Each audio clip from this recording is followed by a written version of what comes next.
Kontekstą, kuriame šiuo metu yra realizuojama lyderystė, galima apibūdinti dėmesio ekonomikos terminu. O dėmesio ekonomikoje matomumas yra viena iš pagrindinių valiutų. Ir su tuo yra susijusios pagundos, su kuriais susiduriama lyderystėje. Rinktis tai, kas labai matoma, bet ne tai, kas kuria realų poveikį. Rinktis įspūdį, o ne poveikį. Ir todėl šiuo metu mes turime vis daugiau lyderystės estetikos ir vis mažiau lyderystės etikos. Tai reiškia, vis dažniau organizacinėme kontekste lyderiai pasirenka tai, kas fainai gerai atrodo jų komandoms, jų vadovams, jų akcininkams, visuomeniai, bet nebūtinai tai, kas neša ilgalaikės ir tvarias pasekmes. Ir poveikį, kuris realiai keičia organizacijas, komandas ir visą sistemą arba sistemas. Šiandien apie lyderystę kalbėti tapo norma. Ji yra visur, ji yra labai matoma šiandien. Ir kodėl, nes tai yra labai gražu, labai gerai skamba, labai strategiškai skamba, labai motyvuojančiai ir teisingai. Ir iš tiesų labai daug žodžių apie viziją, įgalinimą, vertybės, apie drąsą. Ir vis dėlto į tai painiojama su saviraiška, sugebėjimu būti matomu, sugebėjimu formuluoti savo mintis, suformuluoti savo poziciją. Lyderystė tapo tokia paviršutiniška šiek tiek, tapo tarsi identiteto dalimi, net iš tikrųjų net ambicijos forma, bet jinai tapo atsieta nuo pasekmių, nuo tos pačios atsakomybės, apie kurią kalbam. Jinai tapo savęs apibrėžimu, nes tikrai madinga ir siektina būti lyderiu, bet norisi tos netuštumo tame, norisi gylio, norisi iš tikrųjų atsakomybės tame. Ir kartu ji tapo labai saugi. Saugi tiems lyderiams, kuriems norisi pasislėpti. Tarsi išorėje mes lyderiai stiprus, einam, darom, bet vidus tuščias. Viduje trūksta atsakomybės, viduje trūksta drąsos, viduje trūksta gebėjimo būti su savim. Pasaulis pilnas lyderių. Visur. Politikoje, kultūroje, visuomeniai, bendruomeniai, organizacijoje. Mes esam tarsi pavargę nuo lyderių. Tų netikrų lyderių, kurie laiko lyderystę tarsi savęs įvaizdžio dalį. Lyderystė tapo tarsi greito vartojimo preke, tarsi pigi. Mes labai paprastai galim užsikabinti savo lyderio etiketę. Apie ją galim kalbėti, komunikuoti, rodyti. Tik deja, jeigu vidus tuščias, tik deja, jeigu viduj trūksta tos tikrosios atsakomybės, to tikro suvokimo, kas yra lyderis, kas aš esu kaip lyderis, deja ir tuo ir baigėsi. Kalbant apie atsakomybę, jinai dažnai šioje temoje tikrai labai dažnai painiojama su kontrolė, su formaliu pareigų vykdymu, su ką čia apkaltint, su kaltės prisiėmimu.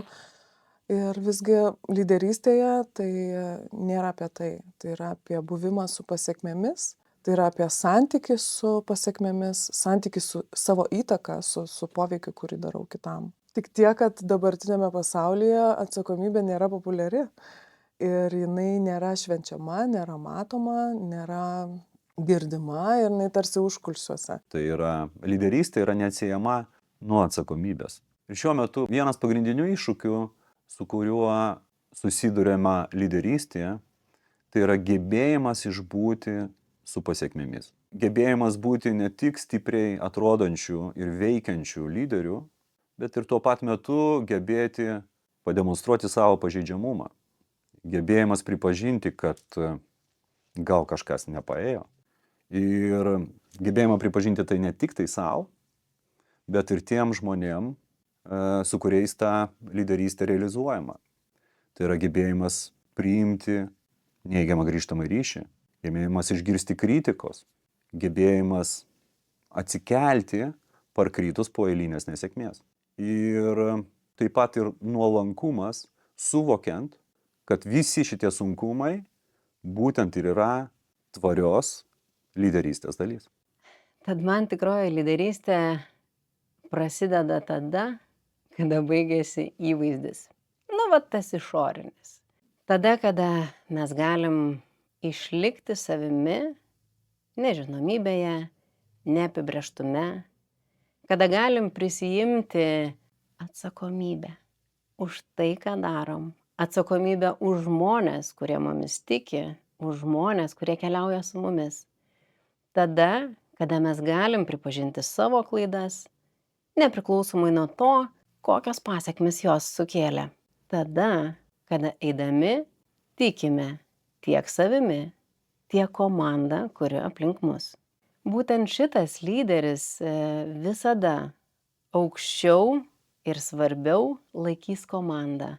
Ne savo ego, ne savo poreikius, o komandą tam, kad su ja galėtų pasiekti daugiau. Paradoksalu.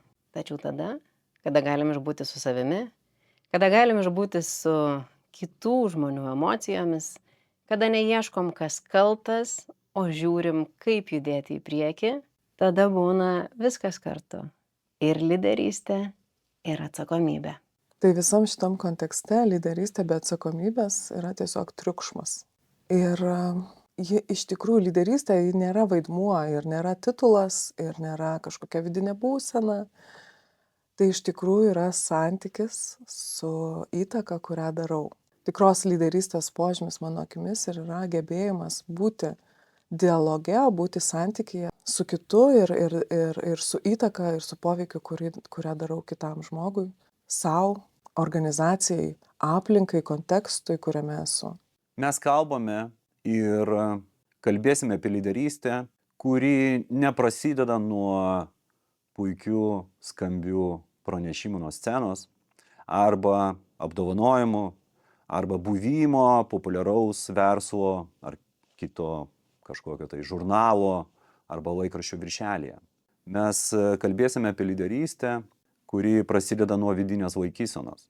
Ir todėl pagrindinis klausimas yra ir turėtų būti ne kaip tapti lyderiu, o už ką šiandien aš esu pasiruošęs priimti atsakomybę.